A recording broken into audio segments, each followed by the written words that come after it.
ever wondered if freedom is a blessing or a curse? Welcome back, where today we're not just exploring a story, but unraveling a profound philosophical debate hidden within a classic novel.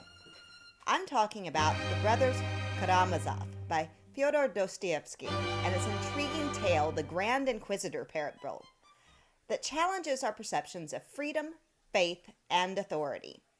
This is a story that sparked diverse reactions and eerily anticipated the mindset of modern totalitarian states. Stay tuned as we unlock the mysteries of one of literature's greatest enigmas. Before we dive into the parable, it helps to have a little context. Dostoevsky, born in Moscow in 1821, was not just a novelist but a philosopher in his own right. His life was full of triumphs and tragedies, greatly influencing his exploration of human psychology and morality. Russia underwent an intense transformation, a period marked by social upheaval and intellectual ferment. Serfs had been emancipated, and radical Western ideas clashed with traditional Russian values. This set the stage for intense ideological debates. Dostoevsky's life wasn't all vodka and roses.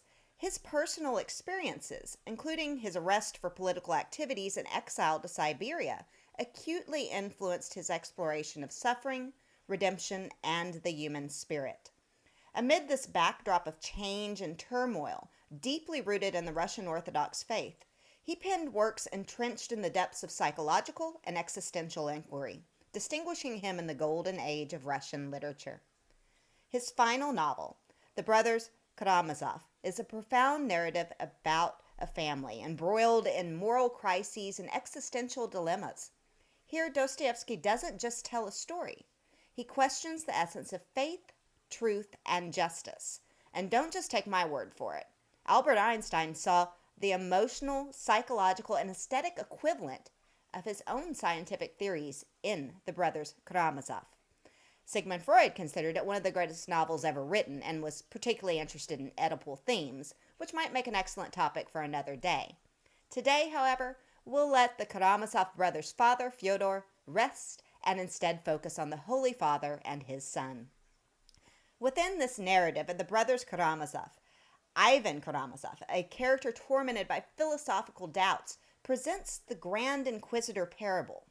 Set in Spain during the Inquisition, this story within a story is a powerful examination of freedom, authority, and faith. Ivan presents this Grand Inquisitor parable during a profound and intense conversation with his younger brother, Alyosha, who is training to become a monk. And this conversation occurs in the context of a broader discussion about faith, doubt, the existence of God, and the problem of evil. Light talking. Ivan, a skeptic and intellectual, uses the parable to articulate his struggles with these themes, particularly his inability to reconcile the idea of a loving and omnipotent God with the suffering and evil present in the world. The story unfolds with a captivating scene. Christ returns to earth, only to be arrested by the Grand Inquisitor.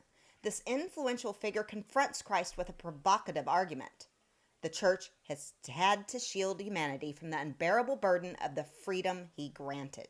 It's a pivotal moment that challenges the core principles of Christianity and invites us to question the nature of freedom itself. In this narrative, the Grand Inquisitor argues that human beings, in their inherent weakness, are ill-equipped to handle the gift of freedom. He claims that true happiness lies not in freedom, but in security and order provided by an authoritarian rule. This perspective is the crux of the parable, presenting a stark contrast between the value of individual liberty and the seductive simplicity of authoritarian control.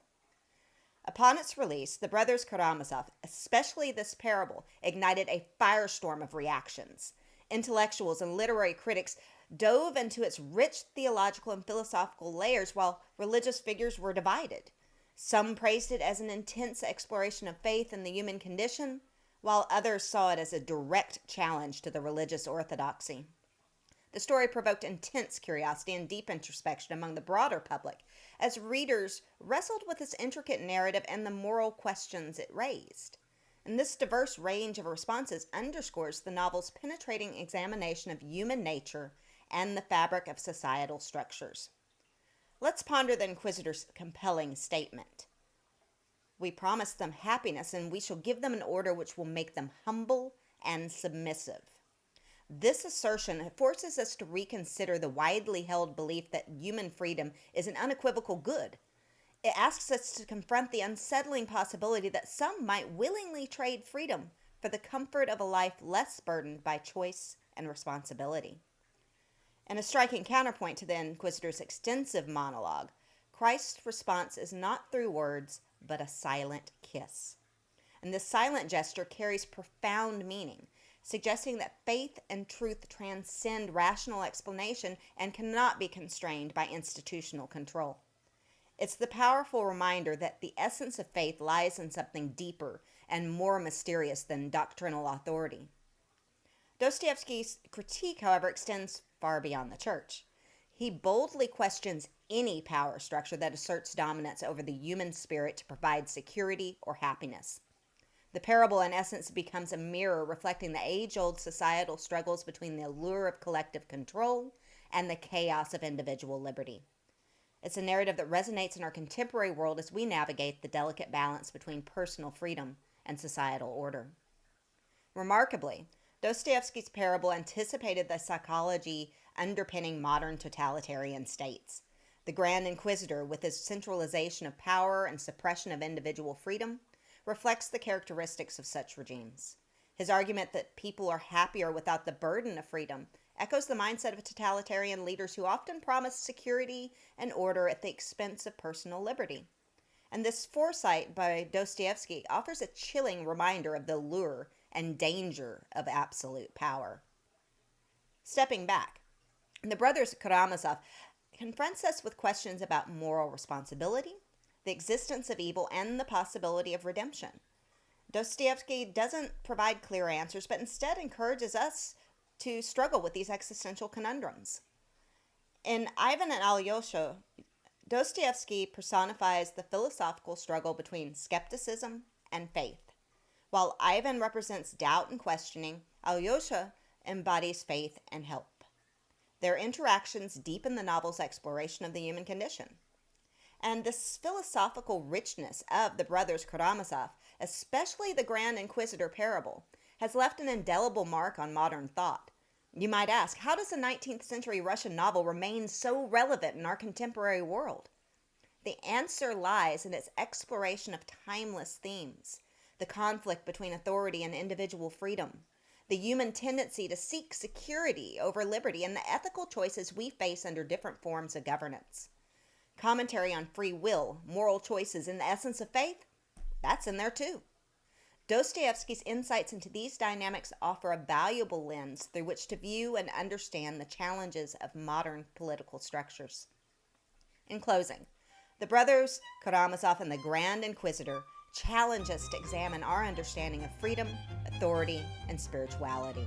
Dostoevsky invites us into a world where philosophical inquiry goes beyond an intellectual exercise and instead journeys into the depths of the human soul. Thanks for tuning in, and if you enjoyed this deep dive into Dostoevsky's world, please like, share, and subscribe. Join the conversation in the comments below and share your insights on this philosophical masterpiece. And until next time, keep pondering.